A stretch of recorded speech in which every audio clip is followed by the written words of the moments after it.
Today we continue to listen Sīlavanta Sutta. According to Venerable Sariputra, when a virtuous and instructed bhikkhu carefully attends to 5 aggregates subject to clinging, it is possible that he may realize the fruits of stream entry.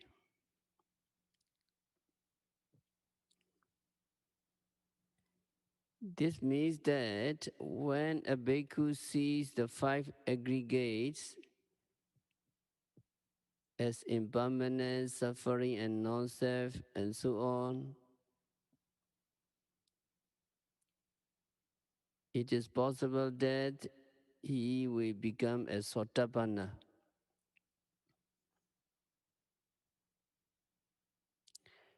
In order to become a Sotapanna, what do we have to do? We have to observe the 5 aggregates of clinging as impermanence, as suffering, and as non-self.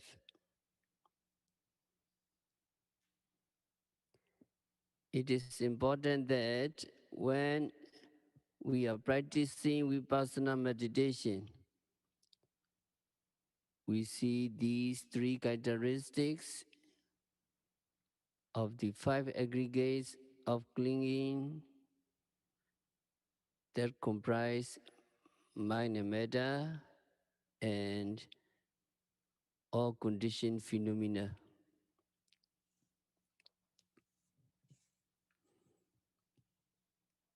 So how yogi observe the 5 aggregates?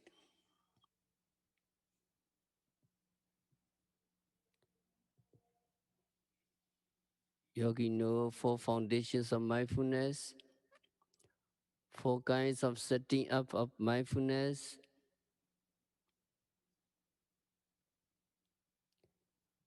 There are 4 kinds of setting up of mindfulness because there are 4 kinds of objects. First, we contemplate the body, contemplation of body, kaya or rupa.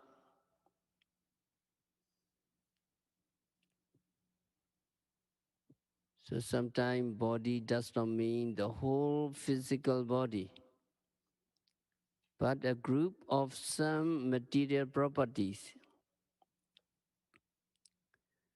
Breathing is also called the body.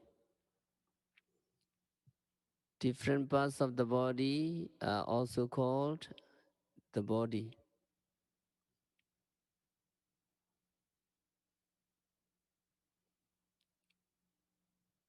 So body, we must understand anything that is associated with the body.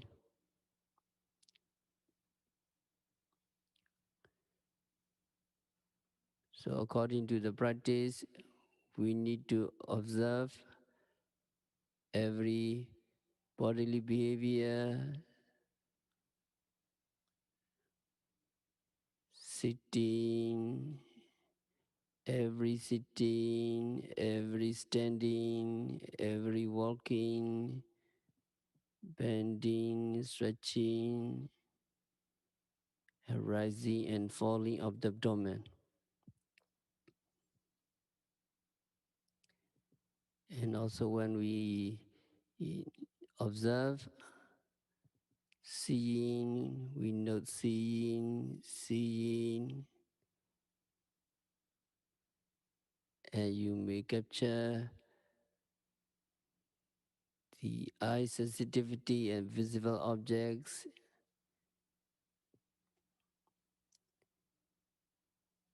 And when you note hearing, when you observe hearing, you can capture sound wave and ear sensitivity. When you observe tasting, you can note, you can observe taste and tongue sensitivity, etc. So every bodily behavior, yogi need to observe. And then Vedananupassana, contemplation of feeling. Feeling is a mental state. Now we have pain here, physical pain, and we experience that physical pain with our mind. In our mind, there is a mental state called feeling. Since it is physical pain, the mental feeling is the painful feeling. When Buddha said a monk contemplates feeling in the feeling, he means the monk is contemplating on that mental state and not necessarily on the pain there.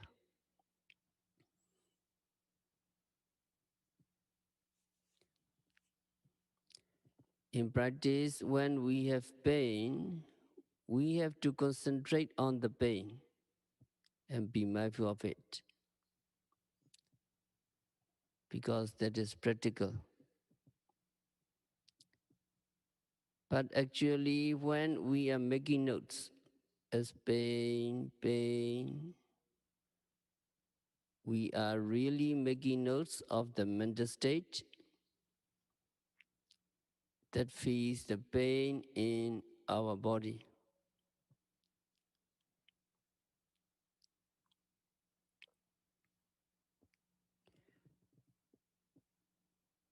When we contemplate the feeling, Vedana, do not identify this feeling with ourselves, regard them as feeling apart from us. So we have to patiently note every arising feeling.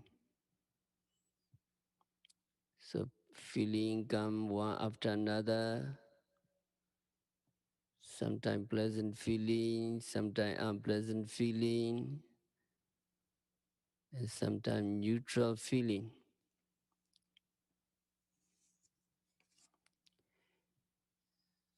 And then contemplation of consciousness, citta, nupassana.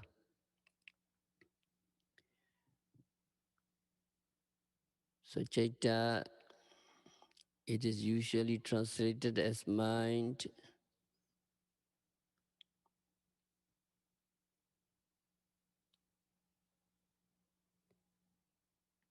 But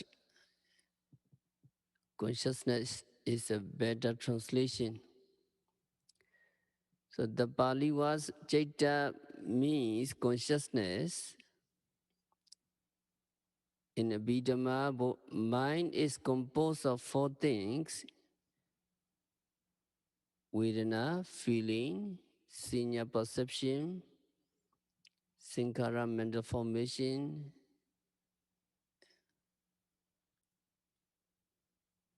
Vijnana, consciousness. So what we call mind is a group of four things. Sometimes there may be confusion regarding these terms, mind and consciousness. Let's say mind is composed of two things. First, consciousness and mental state, mental factors, citta and cettasika. Consciousness is defined as awareness of an object.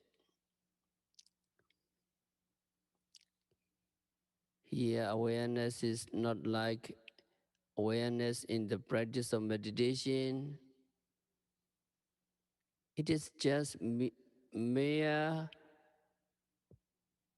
awareness. It is like I'm aware of someone there at the side, although I'm looking this way in front. This kind of awareness is called consciousness.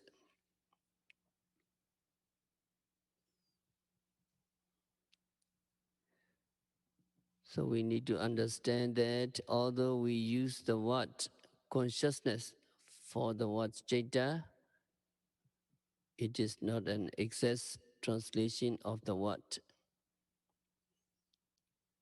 Consciousness is defined as a mental state which is the awareness of the object.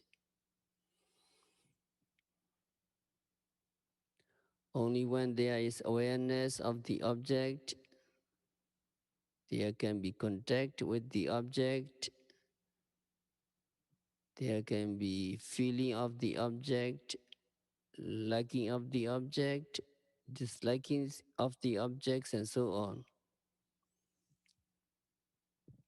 So these mental states, contact, feeling, like, dislike, etc., are subordinate to consciousness, but they are also components of the mind. So mind is first divided into two, consciousness and mental factors.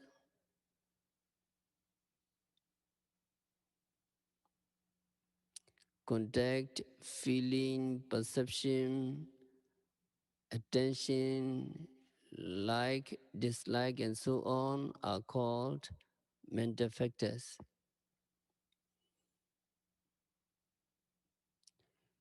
According to Abhidhamma, there are 52 mental factors. And these 52 are grouped into three: feeling, vedana,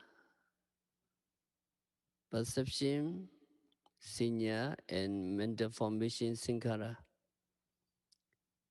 So when we add consciousness to these three, we get four kinds of mental states. It is amazing that fully enlightened Buddha could define and differentiate each of these mental states that arise simultaneously, taking the same object.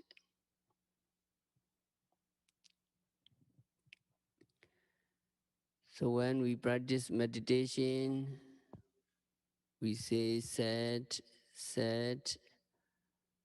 That means we have a consciousness accompanied by sorrow and something like that.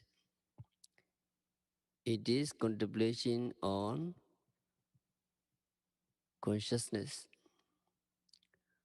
When we say anger, anger, we are doing contemplation of consciousness accompanied by anger.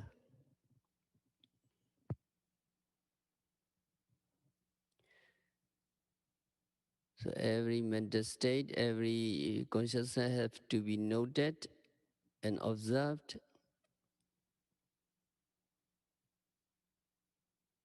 As soon as we note seeing, there is seeing consciousness, you can capture it, and also observing consciousness, observing mind, you capture. When you hear hearing, when you hear something, you note hearing, and you can capture hearing consciousness and observing mind, momentarily appearance of that smelling consciousness, noting mind, tasting consciousness, noting mind, touching consciousness, noting mind, and thinking consciousness, and noting mind, they appear and disappear immediately. So yogi have to note every arising citta, every arising consciousness. Gradually, consciousness becomes purified.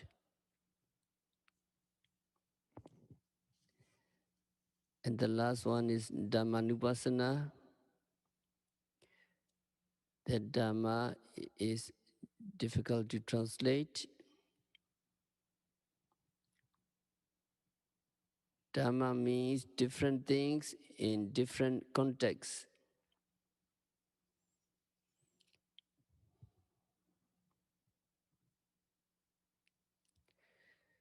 So we cannot translate the word Dhamma with just one English word. If we do, we will be wrong. So here, Dhamma simply means the objects that are the five mental hindrances. Kamicchanda, sensual desire, Pyavara, anger, etc. And Dhamma simply means the objects that are the five aggregates, the 12 visas, the seven factors of enlightenment, and the Four Noble Truths. They are called Dhamma in this discourse. So we cannot translate these words. Mostly it is translated as mind object or mental object. But each of these translation is not satisfactory. So it is better to keep the word Dhamma untranslated to avoid confusion.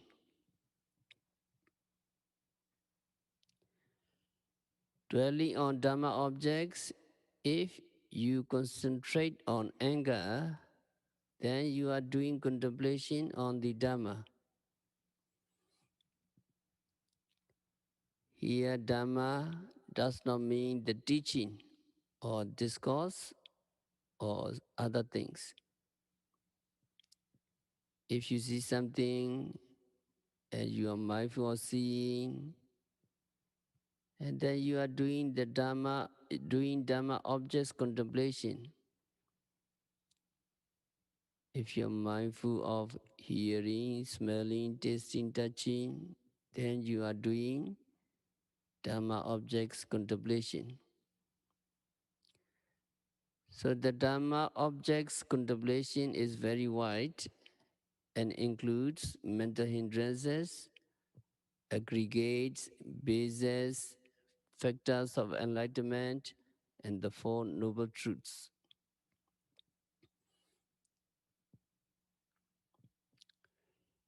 If we translate Dhamma as mind object, and we take it to mean mind as object, then some objects that fall under this contemplation are not mind. If we translate Dhamma as mental objects, then everything is objects of mind. Body is also objects of mind. Since we cannot get a satisfactory and adequate translation, it is better to leave Dhamma untranslated.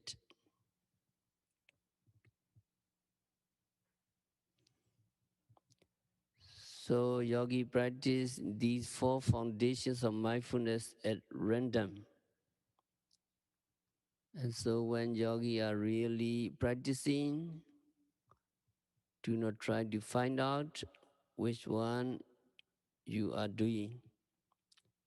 there is a distraction.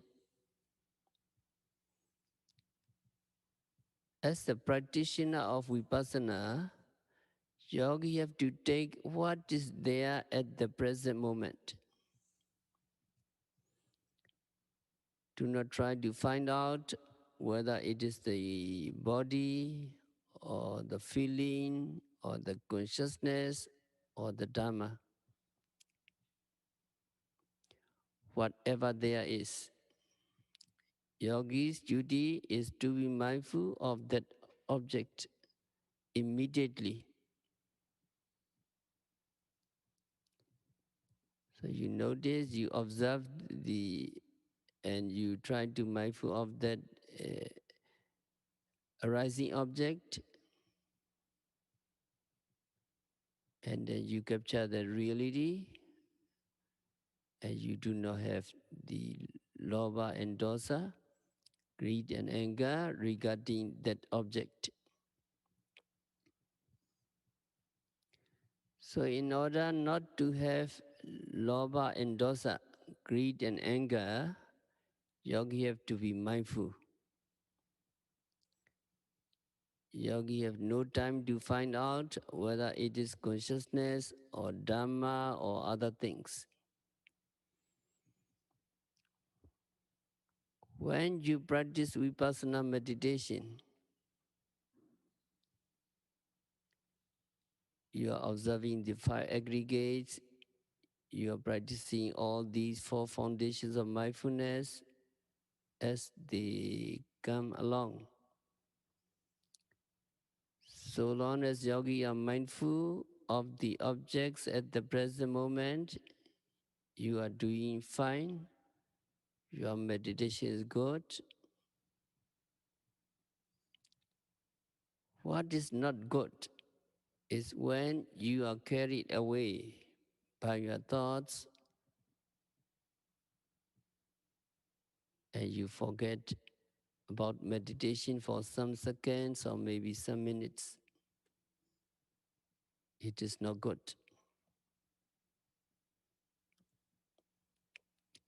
But as long as you are mindful, you are doing the right things, your meditation is going well. Sometimes yogi think that if they do not concentrate on the main object, if they do not concentrate on the primary object, they are not doing meditation.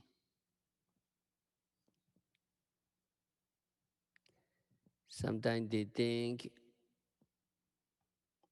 oh, we have spent time, we have wasted time noting the mind going here and there. And we do not have much time to concentrate on the main object. They may think. Whether you are aware of the main object or the secondary objects, so long as you are mindful at the moment, at the presently arising object, you are doing fine.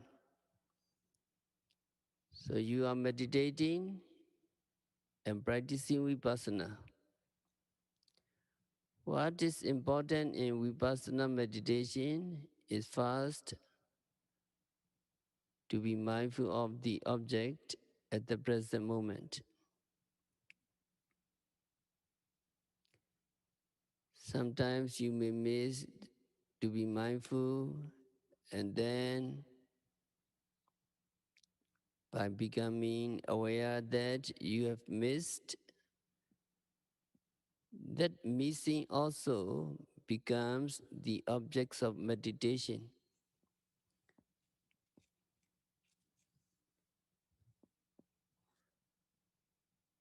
So you have to note,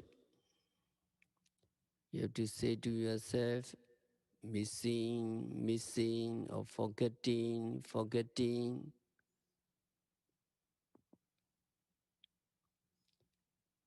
And immediately capture that mental state. missing or forgetting before you go back to the home object. So there should be mindfulness always, mindfulness here and mindfulness there. And if you can keep mindfulness intense, then yogi will make rapid progress. And yogi will begin to see the true nature of Namarupa. Mind and matter, that is, yogi will begin to see the Namarupa, mind and matter arising and disappearing. When you see the arising and disappearing, yogi also see that they are impermanent. When you see they are impermanent, you also see their suffering nature and also the non-soul nature.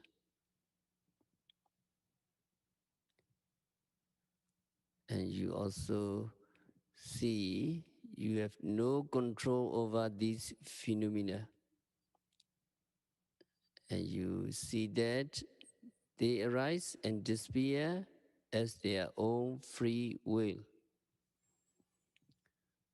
So when you see them, you are set to see the three characteristics of all conditioned phenomena.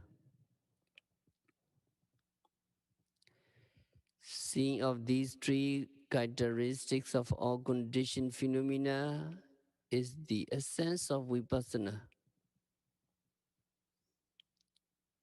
If you practice vipassana, you must see these three characteristics,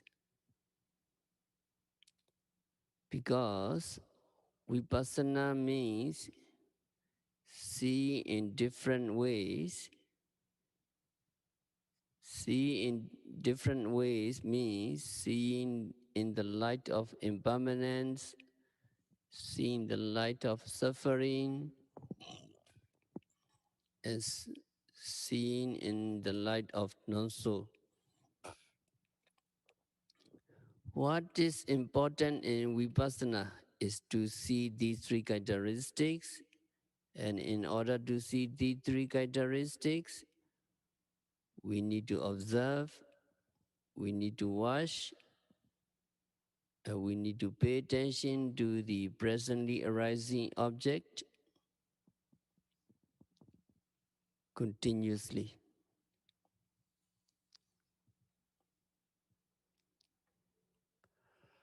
In order to pay attention to the present object, we need to make effort.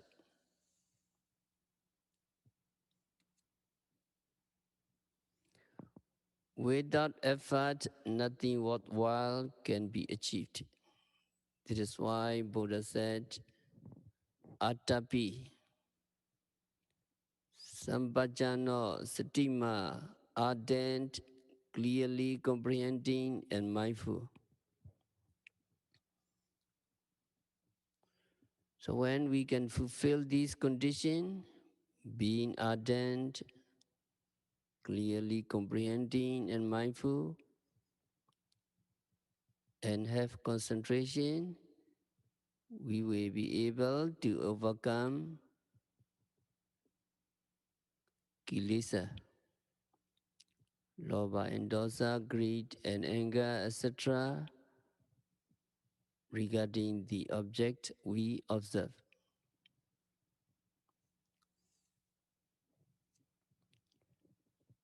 So according to Sīlavanta Sutta, yogi observe the five aggregates subject to clinging as impermanence, suffering, as disease, as tumor, as death, as misery, as affliction, as alien, as disintegrating, as empty, and as non-self. So we need to see the objects, and we need to observe that these objects is nothing to be clung to, nothing to be attached to, because now yogi have seen that it is impermanent and so on. Only when yogi see its transitory nature, yogi want to get away from something. That is why it is so important that we must first see the three characteristics in order to reach the stage of dispassion towards the five aggregates.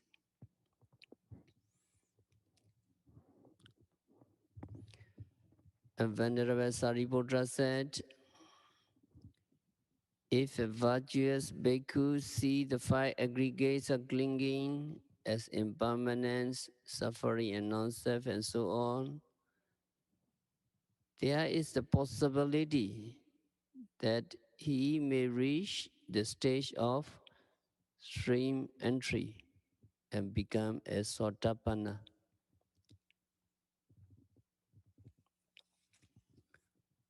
What is meant by stream entry?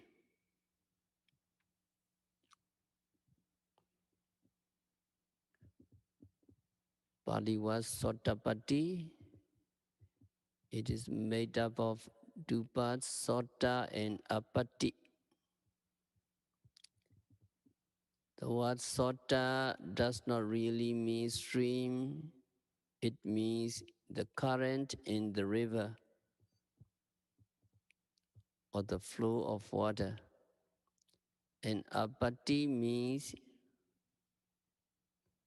fast reaching. So Sotapatti means fast reaching the current.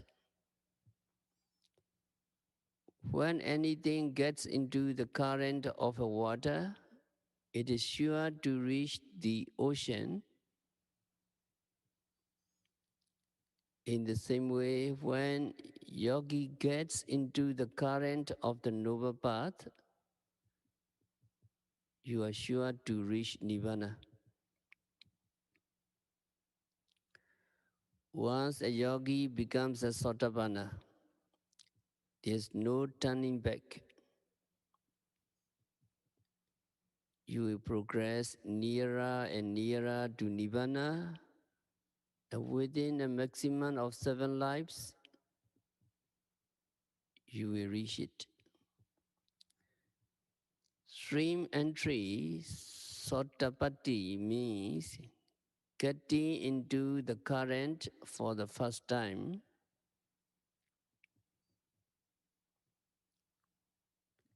And when does the person get into the stream or current? He gets into it for the first time when his practice of vipassana has become mature. When his practice of vipassana has become complete, when he attains enlightenment for the first time. At that moment, what happens?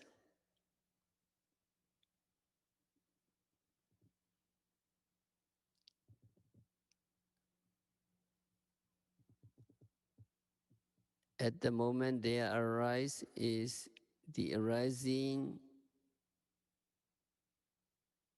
in his mind a type of consciousness, Megacita, path consciousness,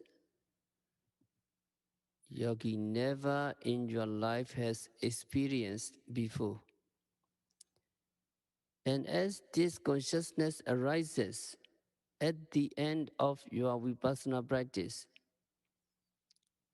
it must be preceded by vipassana consciousness or vipassana thought moments.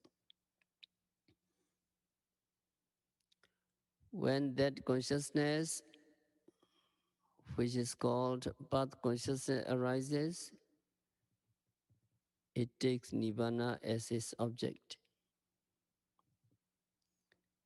That means it plunges into the cessation of all suffering.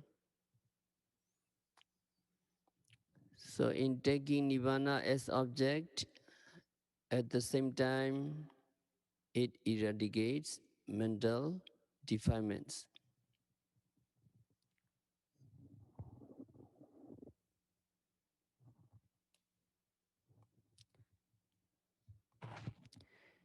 There are 4 stages of enlightenment, and at each stage, a mental defilement is eradicated. When path consciousness arises, Megacita arises, it is accompanied by mental factors. There are said to be 36 mental factors arising with that consciousness.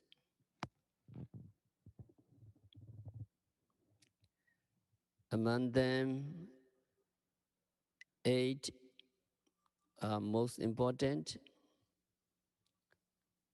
You know the 8 factors.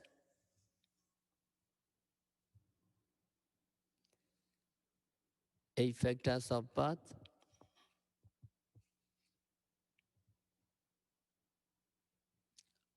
They are right understanding, right thinking, right speech, right action, right livelihood, right effort, right mindfulness, and right concentration. So they are the mental factors that arise simultaneously with path consciousness. The first one, samadhi, right understanding means knowledge or wisdom. It is this understanding that actually eradicates the mental defilements. According to Theravada teaching, enlightenment means the arising of the path consciousness, the arising of megacita together with mental factors. That consciousness and mental factors take Nibbana as object and at the same time eradicate mental defilements. That is what we call enlightenment. When you first reach this current, you are called a Sotapanna in Pali.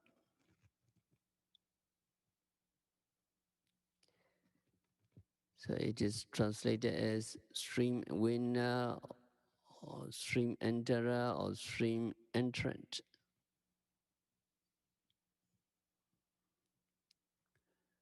When you reach this stage of Sotapanna, you are no longer a worldling, you are no longer a Puthujjana or ordinary person. On entering into the current, yogi becomes a noble person, Ariya. Having reached the stage of Sotapanna, you are said to eradicate some of the mental defilements. However, it really is samadhi, right understanding, that eradicates kilesa, defilements, not the person. So we will just say that some mental defilements are eradicated at the first moment of Sotapatti, the first moment of enlightenment. Eradicated means that mental defilements are completely uprooted and cannot arise in the mind again. So it is total destruction of those particular mental defilements.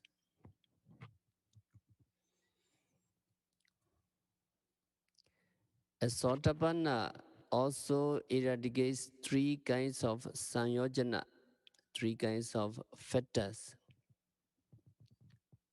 which are three kinds of mental defilements. One is Sakaya Ditti, wrong view about the body or heavy as self. The second is doubt, Vijigajja, about the Buddha, the Dharma and Sangha and the training. The third is adherent to rites and rituals. These are the three factors, three sanyojana, eradicated at the moment of Sotapatti Mega.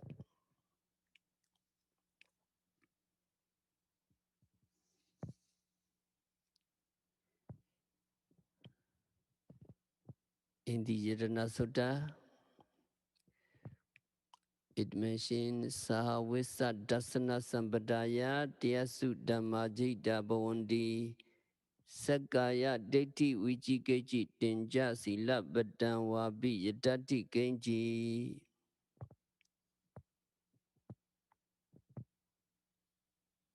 It is from Yadana Sutta.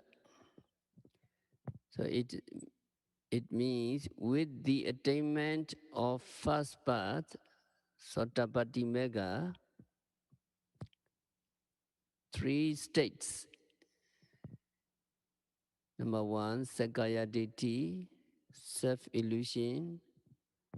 Number two, Vijigajja, doubt.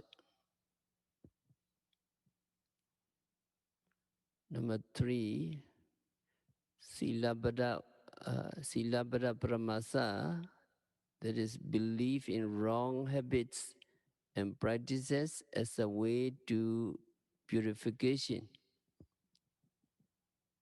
These three sanyojana fetters are abundant in Sotapanna. Also, Sotapanna abandons some other kilesa, mental defilements. So it is from Yadana Sutta.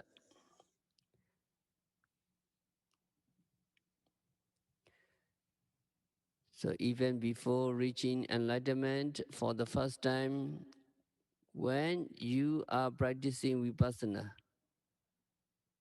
you are able to abandon the wrong view about the body or having a self. However, your abandonment at that time is momentary and incomplete. But at the moment of your enlightenment, you completely eradicate the notion of existence of self, and it does not arise in your mind again.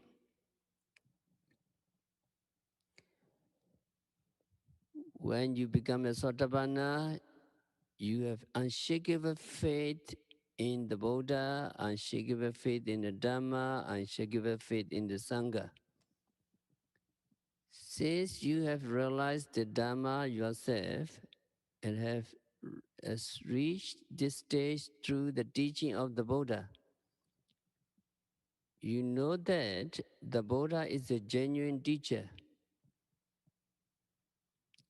having himself attained enlightenment and taught the way to reach it. So Sotapanna has unshakable faith and confidence in the Buddha. And Sotapanna also has unshakable faith in the Dhamma, which here means the practice by which he has reached the stage of Sotapanna. And so yogi has complete faith that this practice will lead to the eradications of mental defilements and to the realization of nirvana. A yogi also gains unshakable faith in the Sangha, the community of the Buddha's noble disciples, who, following the Buddha's advice, practice meditation and reach enlightenment.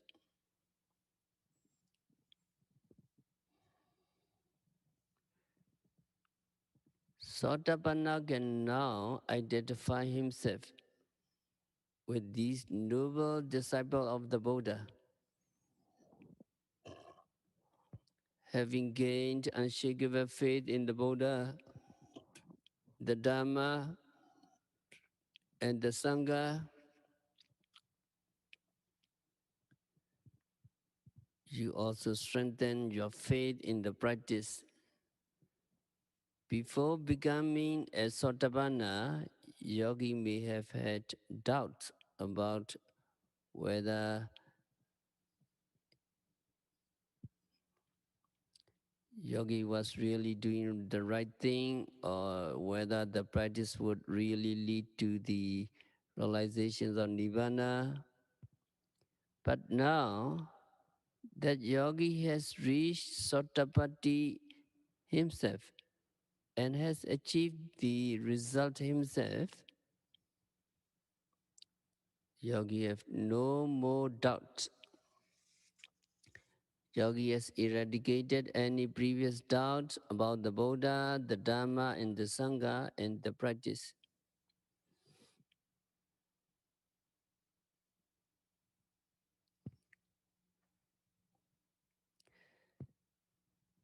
So one who has reached the stage of enlightenment knows that no other practice is the correct path to realize Nibbana. If anybody should tell a Sotapanna that inflicting pain on oneself, acting like a dog, or behaving like a cow, or very strange practice can lead to attainment of Nibbana, Sotapanna will not believe. He will not believe it. Sotapanna knows through his own experience that any practice that does not include the Eightfold Path is the wrong path. Because yogi practice the Eightfold Path and Vipassana and has reached this stage of enlightenment, yogi knows that it is the right path. A yogi knows that any practice that does not include the Eightfold Path or the Eight Factors cannot lead to the eradication of mental defilements. If somebody were to approach and tell Sotapanna that just by giving dana alone you can reach enlightenment, he would say no. No, dana cannot alone can reach enlightenment. And somebody may tell him just by practicing sila alone you can reach enlightenment. He would say no. Sotapanna will say dana, charity is good, but by charity you acquire merits. You can share your merits with other beings and receive the result of it in the future. But to reach Nirvana, charity, dana is not enough. Charity is only for supporting factors.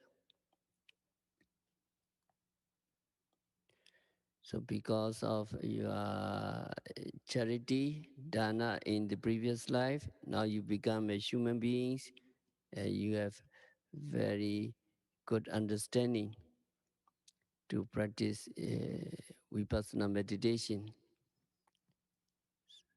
because you have done dana, charity in the past. And Sotapanna knows even sila is not enough. Although we need to have pure sila, pure moral precepts when we practice meditation, but sila alone will not lead to enlightenment. All of this Sotapanna knows through his own experience. So he will not adhere to any practices that do not involve the 8 factors of the path. So in brief, Sotapanna eradicates wrong view, doubts, and adherence to rites and rituals. But Sotapanna abandons more.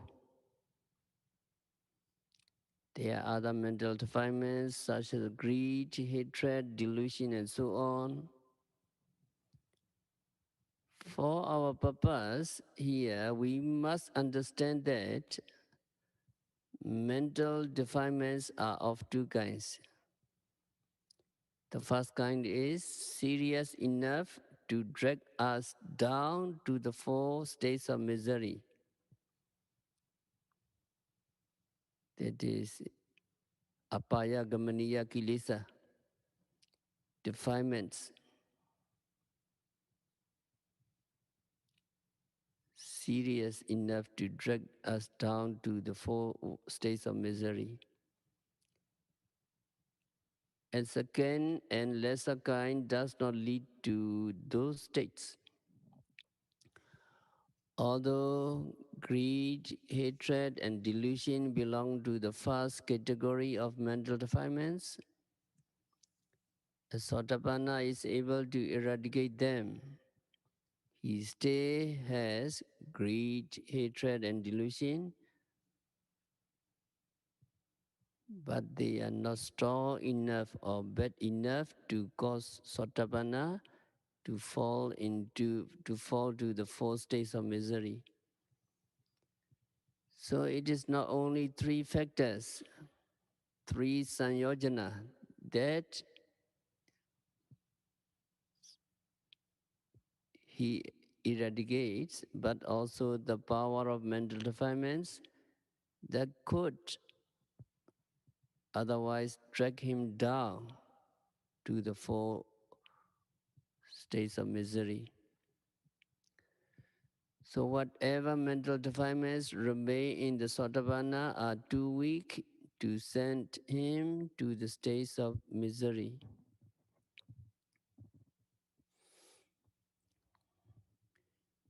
A Sotapanna is endowed with the 4 qualities: unshakable faith in the Buddha, unshakable faith in the Dhamma, unshakable faith in the Sangha, and very pure sila. Of these 4, the first 3 have already you understand. It is very important that you learn about the last one, the sila of Sotapanna. So it is said that Sotapanna is endowed with sila, moral purity, that is dear to the noble ones, Ariya, and valued by the noble ones. This means that your sila, your moral precepts is very pure, and you have not broken the 5 precepts. You keep precepts unbroken in the beginning, in the middle, and in the end. And you have never broken 2 or 3 consecutively. So you keep the 5 precepts intact and very pure without breaking any of them. This we should understand. The text say that when the Sotapanna dies and is reborn as a human being in the next life, his observance of the 5 precepts is carried to next life. His observance is stay there. Even as a child, yogi will not kill any living beings. So as Sotapanna is very pure in keeping the 5 moral precepts that all of you are familiar with: abstention from killing, stealing, sexual misconducts, daily lies, and intoxicant.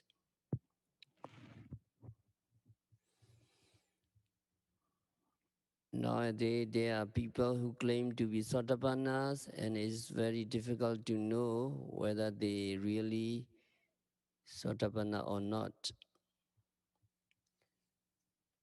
because it is their own experience. We cannot go into their minds and find out whether they are really Sotapannas. But there are ways to investigate such a person and find out. We can check his observance of the 5 precepts.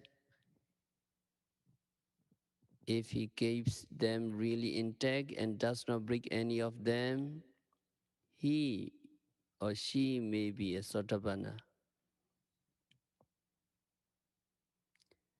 But if we see him not conforming the rules of Sila, if we see him drinking or if he tells lies, we can decide that he is not a Sotapanna.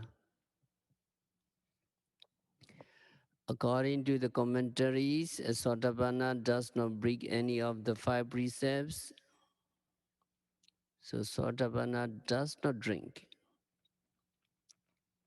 Even if she mix alcohol with water and give it to him, it is said that only the water will go down his throat, but not the alcohol.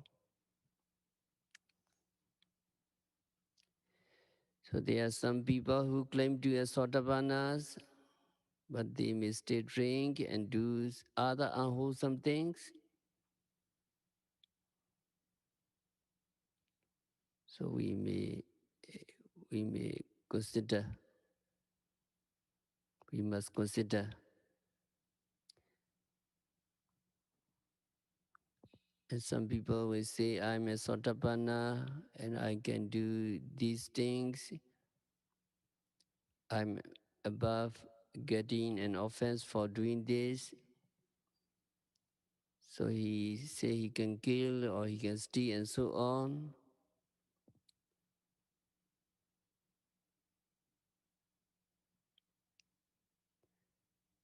So we must consider the kinds of people.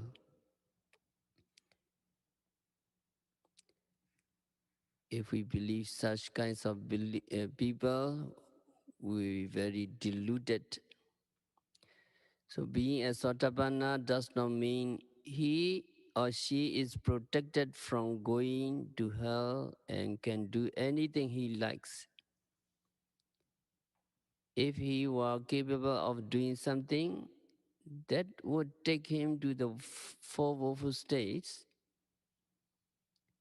he would not be a Sotapanna and would be reborn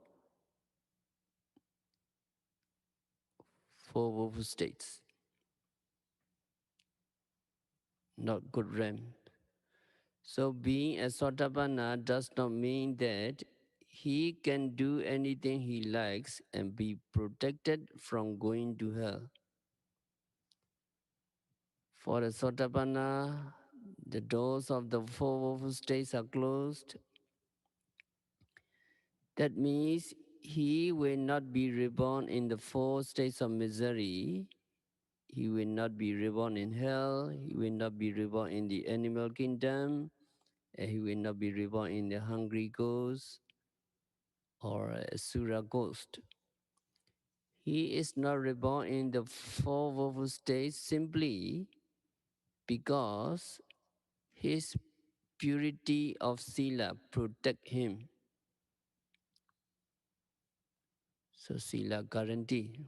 If you observe Sila, Sila will protect you. Sila will protect you not to go down to the four woeful states. So if he is not reborn in four woeful states simply because of your purity of Sila protect you and render you unable to perform any unwholesome karma, and you do nothing that would cause you to go for woeful states. This we must clearly understand.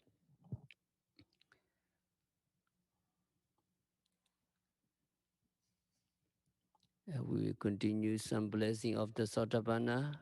Next week, we have to stop our discourse for today by practicing Vipassana meditation, by observing uh, every phenomena occurring at these six sendos continuously and meticulously. May all yogis be liberated from all suffering. May all yogis realize the real peace in the very near future. So